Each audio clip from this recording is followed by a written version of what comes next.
Let's turn our Bibles then to Psalm 37. If you're using a church Bible, that is on page 435. We learned this morning of two people who, meeting Jesus, began their pathway of salvation, of knowing that they were saved. As Jesus said, go in peace to that lady, and gave that little girl her life back so that she might experience perhaps something of the salvation that her father certainly seemed to have enjoyed. And going in peace is a great promise of the Lord Jesus Christ, but doesn't always feel like we're in peace.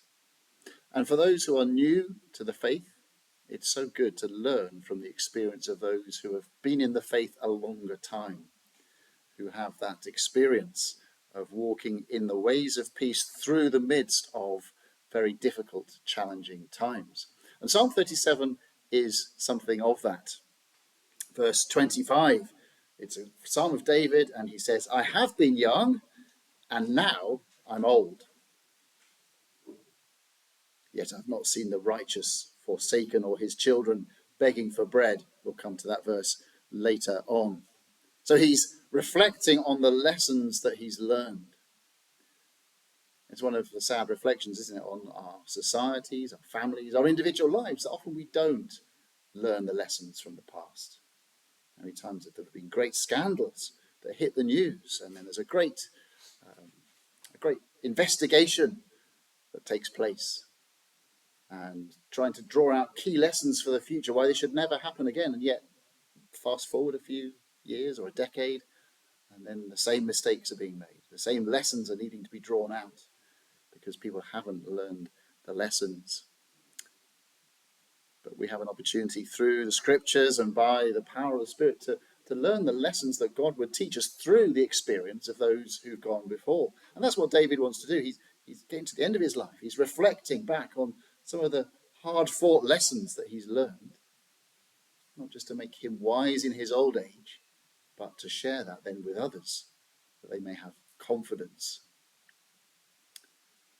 Because there'll be many setbacks. The way of peace, of salvation, will be fraught with difficulties and challenges that will test our faith. But for those who trust in the Lord, that testing will be a way of strengthening the faith and enhancing the wisdom. And that will be sometimes coming up against people who are wicked, but who are passing away. And we sang that in that last verse of the hymn there. Fading is the worldling's pleasure. It's a really antiquated phrase, isn't it? A worldling is somebody whose focus is on the here and now, who has no thought of God, or if they do think of God, it's about, well, he doesn't see, he doesn't care, it doesn't matter. I can just do whatever I like, and I'm really pleased to be accumulating or abusing or whatever it is that they're doing, but it's fading.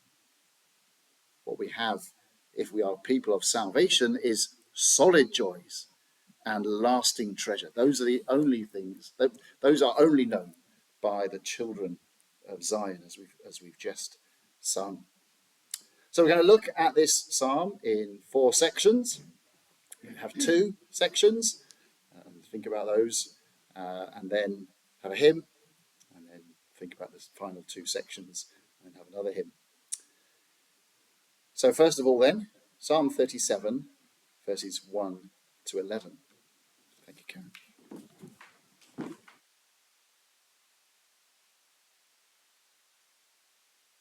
Fret not yourself because of evildoers. Be not envious of wrongdoers, for they will soon fade like the grass and wither like the green herb. Trust in the Lord and do good. Dwell in the land and befriend faithfulness. Delight yourself in the Lord, and he will give you the desires of your heart. Commit your way to the Lord. Trust in him, and he will act. He will bring forth your righteousness as the light, and your justice as the noonday. Be still before the Lord, and wait patiently for him. Fret not yourself over the one who prospers in his way, over the man who carries out evil devices. Refrain from anger and forsake wrath.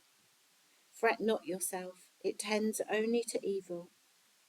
For the evildoers shall be cut off, but those who wait for the Lord shall inherit the land. In just a little while, the wicked will be no more. Though you look carefully at his place, he will not be there. But the meek shall inherit the land and delight themselves in abundant peace. Thank you. And it's a question that the psalmists often have to tackle, to deal with, to grapple with, and drawing out learning points from it. In other psalms, we saw, I think it was back in the 5th of May, we looked at Psalm 73, dealing with this question of how is it that people who defy God, who do wicked deeds, who deserve God's punishment, don't seem to experience that. Their experience is one of accumulating plenty, of having an abundance and an easy life. It's so comfortable for them. And it's easy to be envious of them. And that's reflected again here in verse 1 of the psalm that we've got. And it can cause us to fret. There are many things that cause us to fret, to worry. And one of those things would be the injustice of it all. The, the experience that we're on the receiving end of people who are doing what is just plain wrong. And God seems to stand by. And yet we're promised a way of peace.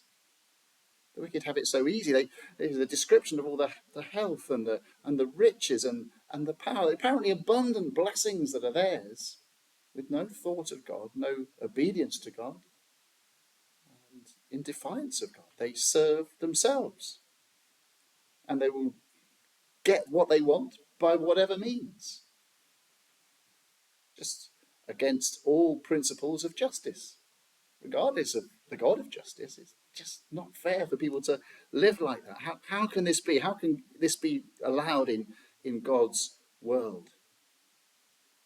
And then that can develop, can't it, into, well, why bother serving God when it's much easier to go the way of the wicked? It can be envious. Think, I might as well be like them. And it's great, isn't it? The scriptures are so honest with people grappling with these questions that when we say them out loud sound outrageous, and yet can't we identify with that envious feeling, that fretting? But the clear repeated commandment here is fret not yourself in verse 1, and then again at the end of verse 8, fret not yourself. It's repeated for a reason, because it's such a common experience. Well, why not fret? Well, because it's harmful. Refrain from anger, verse 8, and forsake wrath. Fret not yourself, it tends only to evil. You will go down the same path of those that you are, in a sense, despising for their actions.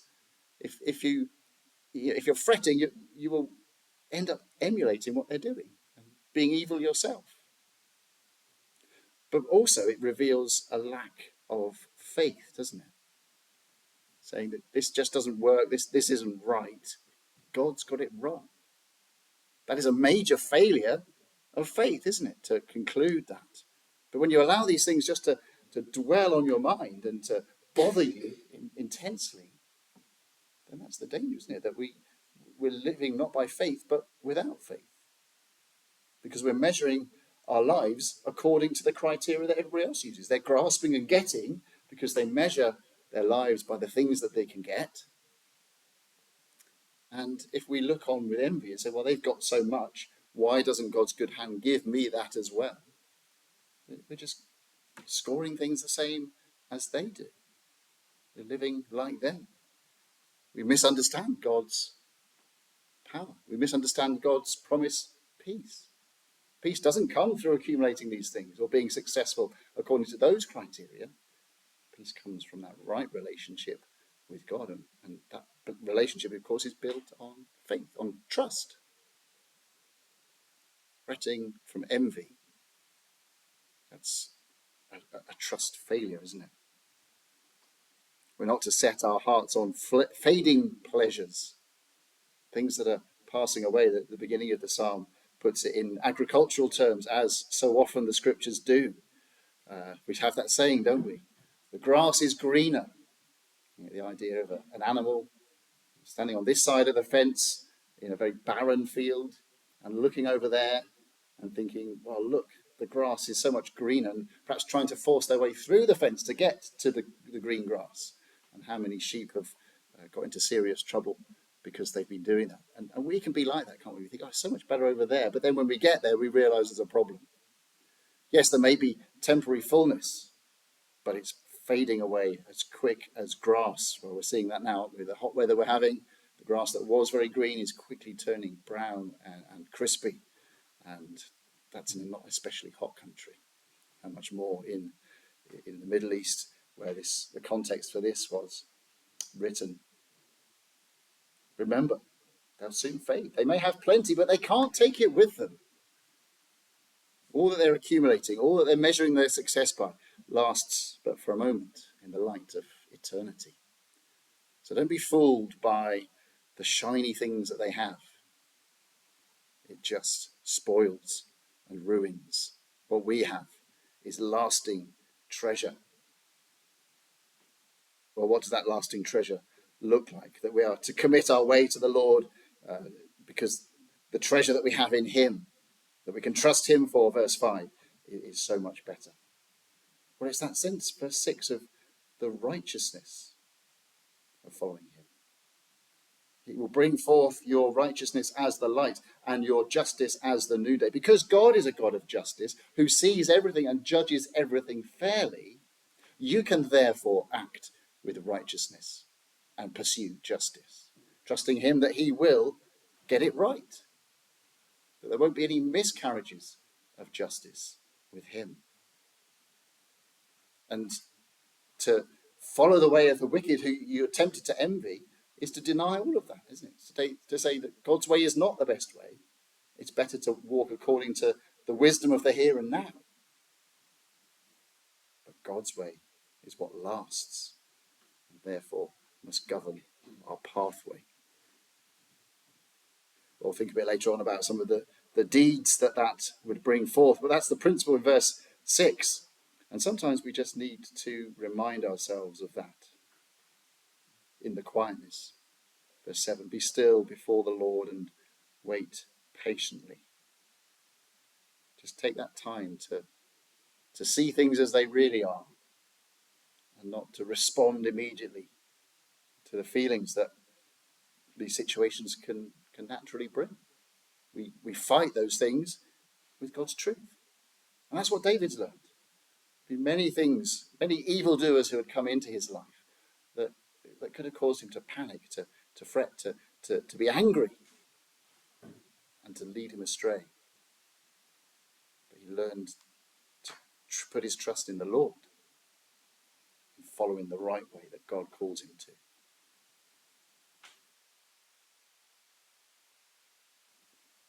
And just before we move on, in verse 4,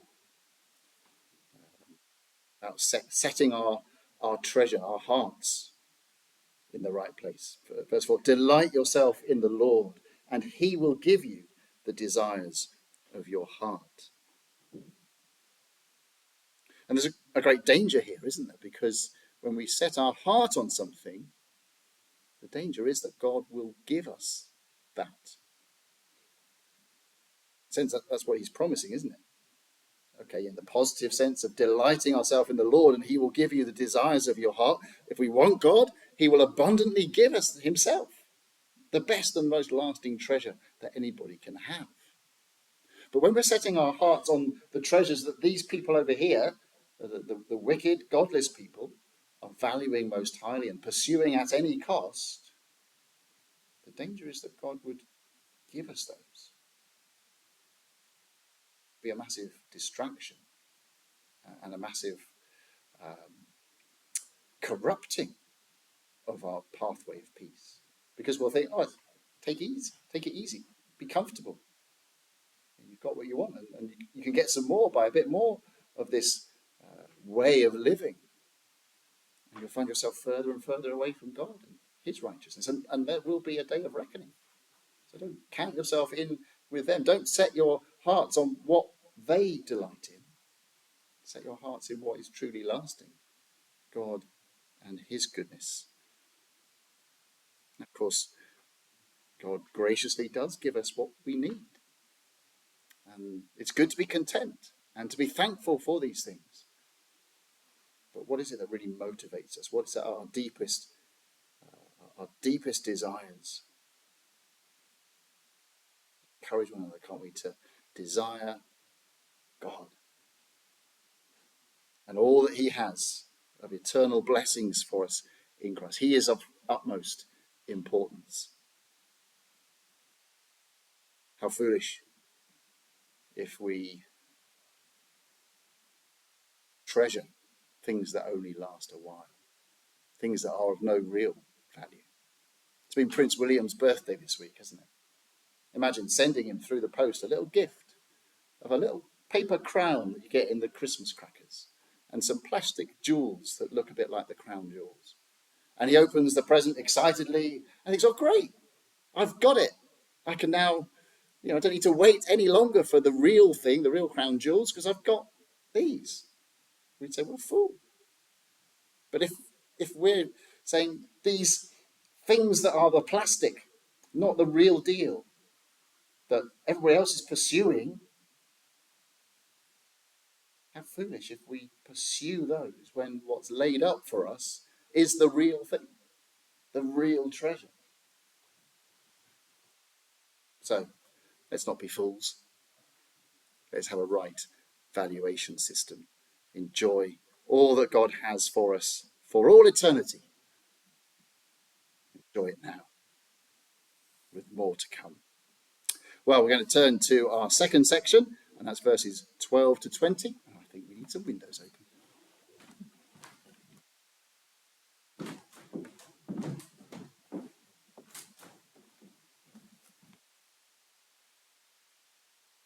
The wicked plots against the righteous and gnashes his teeth at him.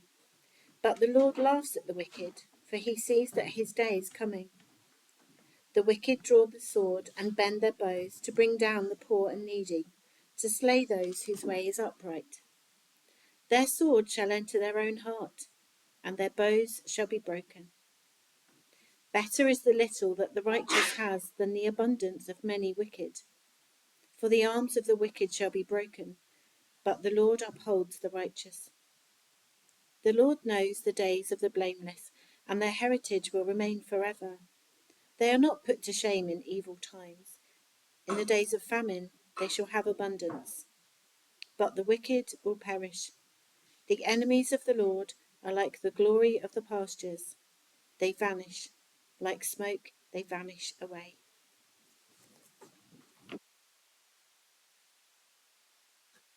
Lasting plans. So we've had lasting treasure in our first section, and more briefly, lasting plans.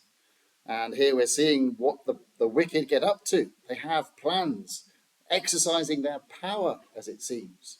And they seem unstoppable.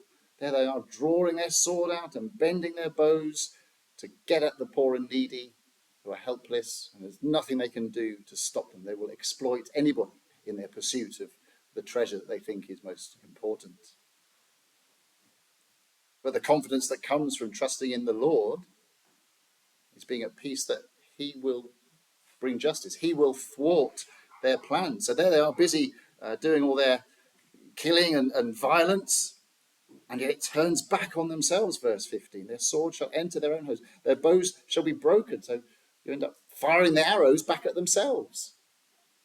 They'll be thwarted because God sees what they're doing. Ultimately, their schemes will come to nothing. Just as God thwarts their plans, God establishes the plans that he has for those who are counted righteous by faith, those who have set their trust in the Lord. The wicked will have their arms broken, but, verse 18, the Lord knows the days of the blameless, and their heritage will remain forever. There's a plan, a lasting plan that will be accomplished. I'll avoid the temptation to perhaps talk about the politicians telling us about all their plans for what they're going to do, and the electorate saying, well, really, yes, we'll see. But with God, he has plans. He knows exactly the details of those who will walk in his ways, and he has something that will last. And it can never be taken away. No one can interfere.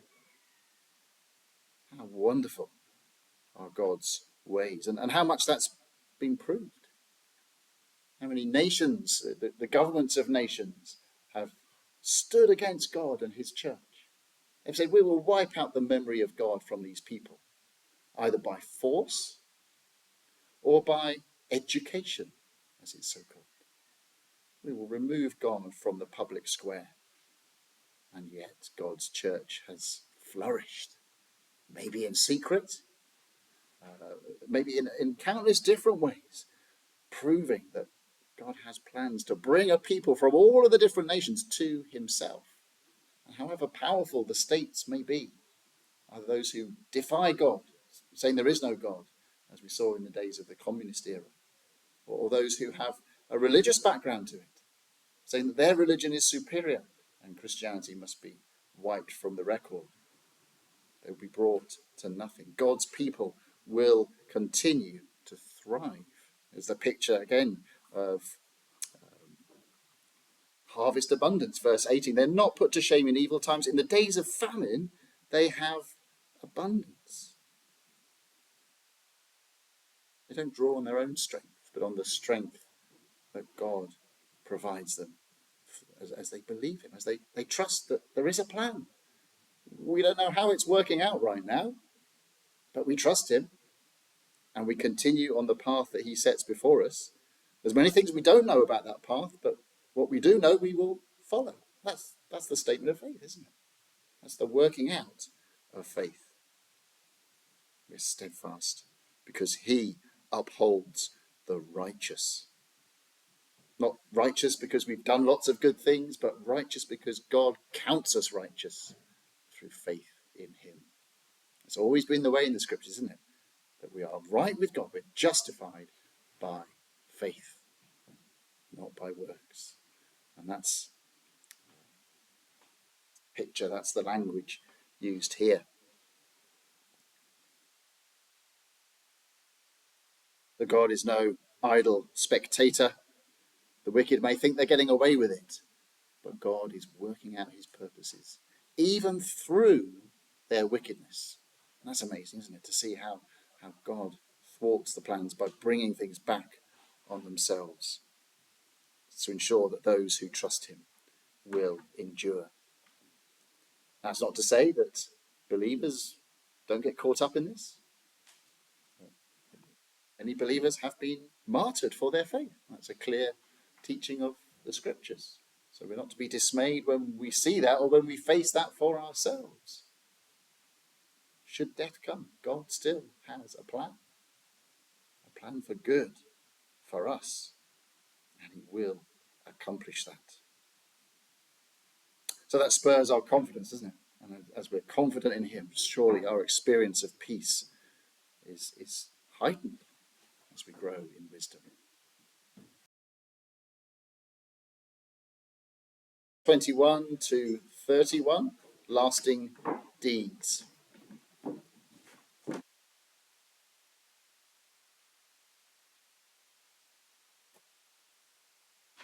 The wicked borrows, but does not pay back, but the righteous is generous and gives. For those blessed by the Lord shall inherit the land, but those cursed by him shall be cut off. The steps of a man are established by the Lord when he delights in his way. Though he fall, he shall not be cast headlong, for the Lord upholds his hand. I have been young, and now am old, yet I have not seen the righteous forsaken, or his children begging for bread. He is ever lending generously, and his children become a blessing. Turn away from evil and do good, so you shall dwell forever. For the Lord loves justice. He will not forsake his saints. They are preserved forever, but the children of the wicked shall be cut off. The righteous shall inherit the land and dwell upon it forever. The mouth of the righteous utters wisdom, and his tongue speaks justice. The law of his God is in his heart. His steps do not slip.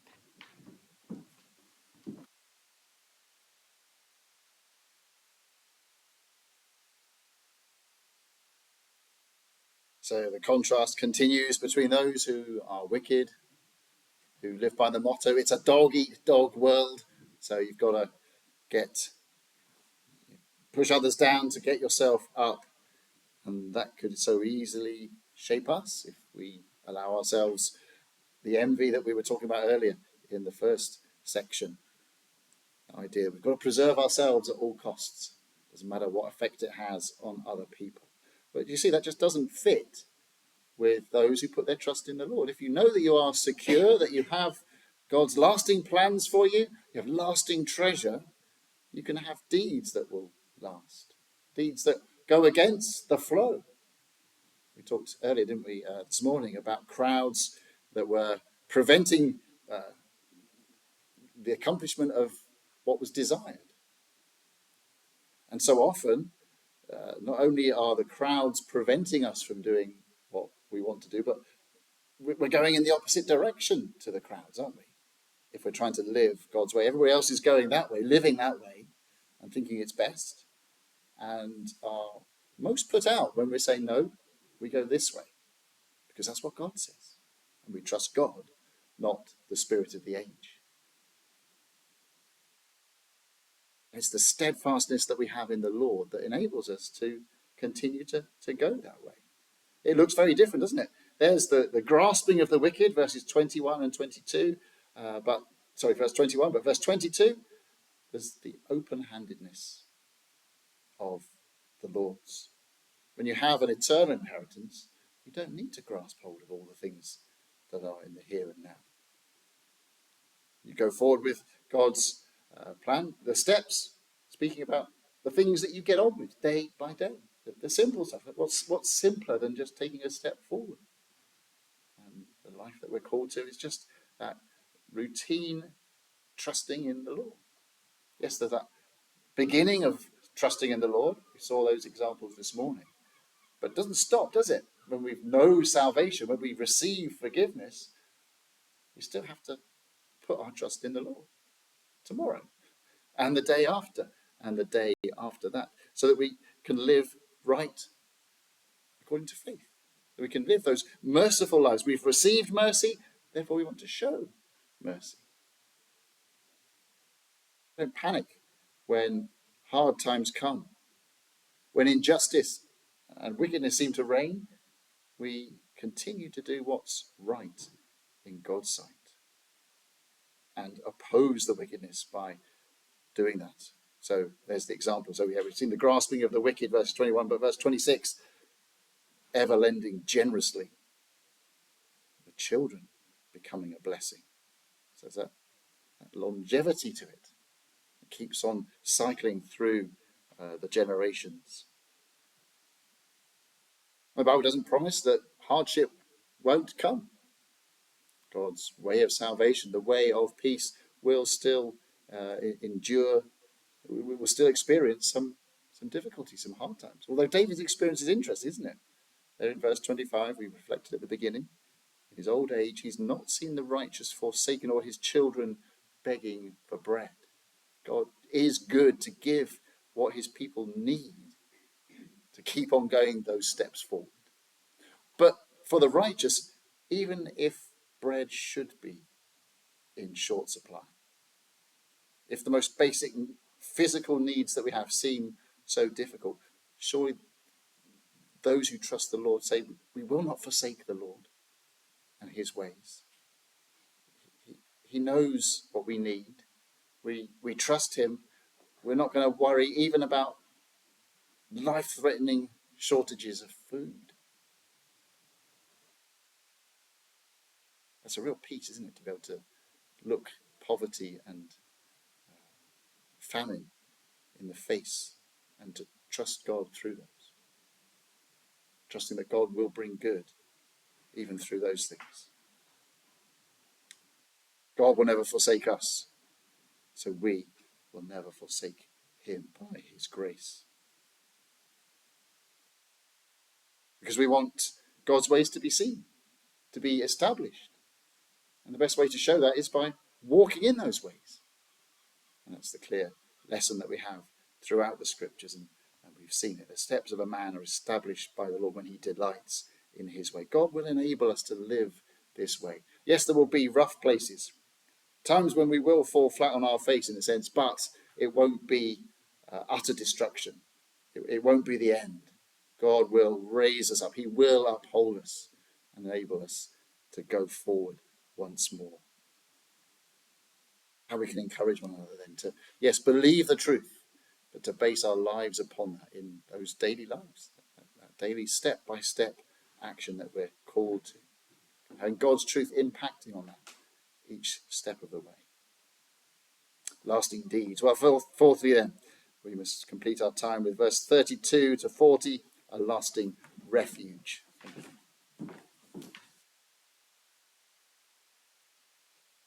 The wicked watches for the righteous and seeks to put him to death. The Lord will not abandon him to his power, or let him be condemned when he is brought to trial. Wait for the Lord and keep his way, and he will exalt you to inherit the land. You will look on when the wicked are cut off. I have seen a wicked, ruthless man, spreading himself like a green laurel tree. But he passed away, and behold, he was no more. Though I sought him, he could not be found. Mark the blameless, and behold the upright, for there is a future for the man of peace. But transgressors shall be altogether destroyed. The future of the wicked shall be cut off. The salvation of the righteous is from the Lord.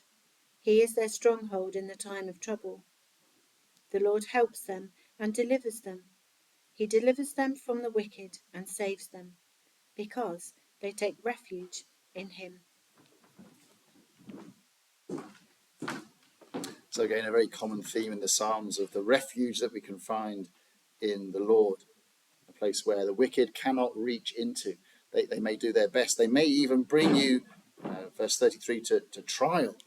It may seem that they've got everything going for them, but God will not abandon. He will not allow condemnation to come on the righteous in the ultimate court before him. Again, here's the mystery of this life of peace, is that so often it's marked by trouble, but trouble that works out God's purposes. I suppose ultimately we think of Jesus taking the words of the psalmist in Psalm 22 as he cried out on the cross, my God, why have you forsaken me? Knowing that he truly was forsaken. Where's the peace in that? What agony filled his cry? And yet he entrusted his soul to the one who judges righteously, knowing that through his forsakenness much would be accomplished. That we would never be forsaken because of his willingness to lay down his life. So isn't that a wonderful picture that at the very point where it looks like evil has got the upper hand, that the very Son of God has been taken by wicked hands, is being crucified, is being mocked, is being dismissed and put to shame in every conceivable way. And yet God is doing his great work of salvation in that moment. And doesn't that give us then confidence to live in the light of that? David looking forward to that by faith. We look back to that, but still with that faith that those evil events, all that time ago, that so many would just dismiss, doubting even as a historical event foolishly, and certainly not seeing any significance in it. And yet God has accomplished a great salvation in that. And therefore we can be assured that nothing will stand against those for whom Christ has died. God has given us his own Son. What will he then withhold from us? As he tells us in Romans 8. Of course, gloriously, though Jesus was forsaken because of our sin, yet God vindicated him, raising him from the dead, showing that he was the glorious Lord of all, entering into all that was his by right, to rule over all things for all eternity, following his perfect obedience. So our minds would turn to Christ and we follow in his way, don't we? The path we're following is not a new path, it's well trodden by Jesus himself. So we mark verse 37, the true blameless man. We behold the one who really was upright and know that there is a future for the man of peace. Verse 37. So perhaps that's the best place to finish. We won't go into more detail in that last section. In Christ, we have that lasting refuge because he suffered at the hands of wicked people for our sake. Well, I trust that's been an encouragement to us. Perhaps we're facing all sorts of questions in our minds, all sorts of challenges. It doesn't feel like we're on a pathway of peace. We look to God. We look to the experience of the saints who have walked in that path of peace and discovered new wonders of the grace of God in the times when it's felt like the path has disappeared and they're in a wild place. But God has proved faithful and enabled them to keep setting their eyes on that city that God has designed for his people. As we see in Hebrews 11, he's designed it. And though unseen to human eye, we are assured of its reality and of its joy. Well, may God bless his word to us then this evening.